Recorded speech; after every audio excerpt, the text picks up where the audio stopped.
High guys, ಎಲ್ಲರಿಗೂ ನಮಸ್ಕಾರ and welcome to my YouTube channel political demon. ಇವತ್ತು ಕರ್ನಾಟಕದಲ್ಲಿ ಬಹಳ ಚರ್ಚೆ ಆಗ್ತಿರುವ ವಿಷಯ ಅಂದರೆ ಎರಡು ಮಾತ್ರ. ಒಂದು ಧರ್ಮಸ್ಥಳದ ಕೇಸ್ ಇರ್ಬೋದು, ಇನ್ನೊಂದು ಬಂದ್ಬಿಟ್ಟು ಈ ಗೌರ್ಮೆಂಟ್ ಜಾಬಲ್ಲಿ ಖಾಲಿ ಇರುವಂತಹ ಹುದ್ದೆಗಳು. ಸುಮಾರು 2 ಲಕ್ಷ ಹುದ್ದೆಗಳಿವೆ. ಬಟ್ ಗೌರ್ಮೆಂಟ್ ಅವರು ಅದನ್ನು ಫಿಲ್ ಮಾಡ್ಕೊಳಕ್ಕೆ ಯಾವುದೇ ಪ್ರೊಸೆಸ್ನ ಮುಂದೆ ಹಾಕ್ತಾ ಇಲ್ಲ ಅಂತ ಬಹಳಷ್ಟು ಚರ್ಚೆ ಆಗ್ತದೆ. ಈಗ ಒಳ ಮೀಸಲಾತಿ ತರ್ತಾರೆ. ಆ ಒಳ ಮೀಸಲಾತಿ ರಿಪೋರ್ಟ್ ಆಗಿ ಅದು ಫೈನಲೈಸ್ ಆಗೋವರೆಗೂ ಇವರು ಯಾವ ಹುದ್ದೆಗಳನ್ನು ಕರೆಯೋ ತರ ಕಾಣ್ತಾ ಇಲ್ಲ. ಬಟ್ ಈ ಒಳ ಮೀಸಲಾತಿ ಯಾಕೆ ತಂದ್ರು? ಫಸ್ಟ್ ಆಫ್ ಆಲ್, ಗೌರ್ಮೆಂಟ್ ಏನು ಫ್ರೀ ಬಿ ಸ್ಕೀಮ್ಸ್ನ ಕೊಟ್ಟಿದ್ದಾರೆ, ಅಲ್ಲಿ ಇವರು ಟ್ರೆಷರಿ ಖಾಲಿ ಆಗೋಯ್ತು. ಸೊ ಆ ಟೈಮಲ್ಲಿ ಹೊಸ ರೆಕ್ರೂಟ್ಮೆಂಟ್ ಮಾಡೋಕ್ಕೆ ಇವ್ರ ಕೈಲಿ ದುಡ್ಡಿಲ್ಲ. ಪ್ಲಸ್ ಅವ್ರು ಯಾರು ಹೊಸ ರೆಕ್ರೂಟ್ಸ್ ಬರ್ತಾರೆ ಅವ್ರಿಗೆ ಸ್ಯಾಲ್ರಿ ಕೊಡಬೇಕು, PF ಕೊಡಬೇಕು, ಇನ್ಶೂರೆನ್ಸ್ ಕೊಡಬೇಕು, ಮುಂತಾದ ಫೆಸಿಲಿಟೀಸ್ನ ಕೊಡಬೇಕಾಗುತ್ತೆ. ಆದ್ರಿಂದ ಇವರು ರೆಕ್ರೂಟ್ಮೆಂಟ್ ಪ್ರೊಸೆಸ್ನು ಕೂಡ ಸ್ಲೋ ಆಗಿ ಹಿಂದೆ ಆಗ್ತಾ ಇದ್ದಾರೆ ಅಂತಾನೆ ಹೇಳ್ಬೋದು. ಬಟ್ ಇದಕ್ಕೆಲ್ಲ ಒಂದು ಫುಲ್ ಸ್ಟಾಪ್ ಬೇಕಾಗಿದೆ. ಯಾಕಂದ್ರೆ ಇವತ್ತು ಬಹಳಷ್ಟು ಹುಡುಗರು ಅನ್ಎಂಪ್ಲಾಯ್ಡ್ ಆಗಿದ್ದಾರೆ. ಒಂದು 2024 ರಿಪೋರ್ಟ್ ಹೇಳುತ್ತಂತೆ, ಯಾರು ಇಂಜಿನಿಯರ್ ಗ್ರಾಜ್ಯುಯೇಟ್ಸ್ ಆಗಿದ್ರು ಆ ವರ್ಷ 80% ಅಷ್ಟು ಜನ ಅನ್ಎಂಪ್ಲಾಯ್ಡ್ ಆಗಿದ್ದಾರೆ ಅಂತ. ಸೊ ಇದರಿಂದ ನೀವು ನೋಡ್ಬೋದು ನಮ್ಮ ಒಂದು ಈಗ ದೇಶದಲ್ಲಿ ಎಷ್ಟು ಎಂಪ್ಲಾಯ್ಮೆಂಟ್ ಕೊರತೆ ಇದೆ. ಅಂಡ್ ಇಂಥ ಒಂದು ಸಿಚುವೇಶನ್ ಅಲ್ಲಿ ಗೌರ್ಮೆಂಟ್ ಅವರು ಹುಡುಗರಿಗೆ ಸಪೋರ್ಟ್ ಮಾಡಬೇಕಾಗುತ್ತೆ, ಹೊಸ ಪೋಸ್ಟ್ನ ಕ್ರಿಯೇಟ್ ಮಾಡಬೇಕಾಗುತ್ತೆ, ಜಾಬ್ನ ಕ್ರಿಯೇಟ್ ಮಾಡಬೇಕಾಗುತ್ತೆ. ಬಟ್ ಇಲ್ಲಿ ಆ ಪ್ರಯತ್ನ ಗೌರ್ಮೆಂಟ್ ಅವ್ರ ಕಡೆಯಿಂದ ಇಲ್ಲ. ಹಾಗೆ ಯಾರು ಸುಮಾರು ಜನ 7 ವರ್ಷ, 10 ವರ್ಷ, 15 ವರ್ಷದಿಂದ ಗೌರ್ಮೆಂಟ್ ಎಕ್ಸಾಮ್ಗೆ ಪ್ರಿಪೇರ್ ಆಗ್ತಿದ್ದಾರೆ, ಅವ್ರಿಗೆ ಒಂದು ದೊಡ್ಡ ಹೊಡೆತ ಅಂತಾನೆ ಹೇಳ್ಬೋದು.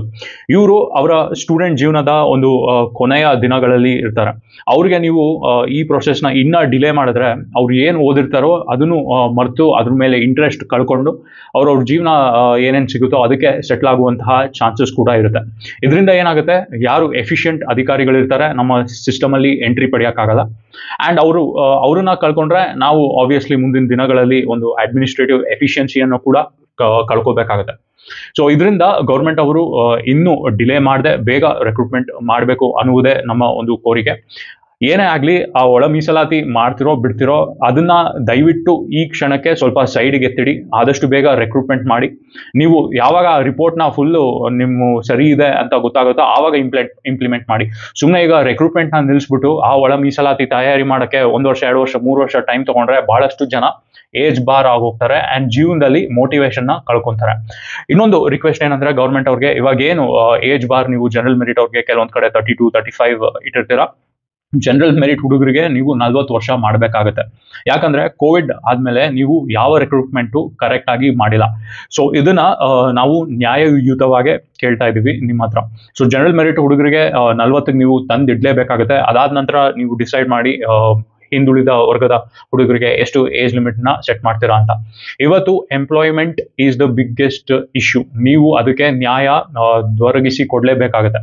ಸೊ ಇದರಿಂದ ನಿಮ್ಮ ಹಿಂದೆ ಬಹಳಷ್ಟು ಜನರ ಒಂದು ಭವಿಷ್ಯ, ಅವರ ಹೋಪ್, ಅವರ ಆಕಾಂಕ್ಷೆ, ಅವರ ತಂದೆ ತಾಯಿಯ ಒಂದು ಕನಸುಗಳು ಕೂಡ ಇದೆ.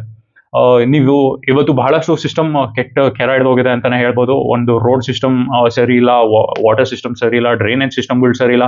ಮಳೆ ಬಂದ್ರೆ ಜನರು ಡ್ರೈನೇಜ್ ಸಿಸ್ಟಮ್ ಅಲ್ಲೇ ಮುಳುಗಿ ಎಲ್ಲೆಲ್ಲೋ ಹೋಗಿ ಸೇರ್ತಾ ಇದ್ದಾರೆ. ಇಂಥ ಒಂದು ಏನು ಎನ್ವೈರ್ಮೆಂಟ್, ಒಂದು ಸಿಚುವೇಶನ್ ನೀವು ನಿರ್ಮಾಣ ಮಾಡಿದ್ದೀರಾ, ಅದೇ ತರ ಸಿಚುವೇಶನ್ ಸ್ಟೂಡೆಂಟ್ ಅವರ ಲೈಫಲ್ಲಿ ಮಾಡಕ್ಕೆ ಹೋಗ್ಬೇಡಿ. ಯಾಕಂದ್ರೆ ಸ್ಟೂಡೆಂಟ್ ಅವರು ಈ ದೇಶದ ಭವಿಷ್ಯ ಅಂತಾನೆ ಹೇಳ್ಬೋದು.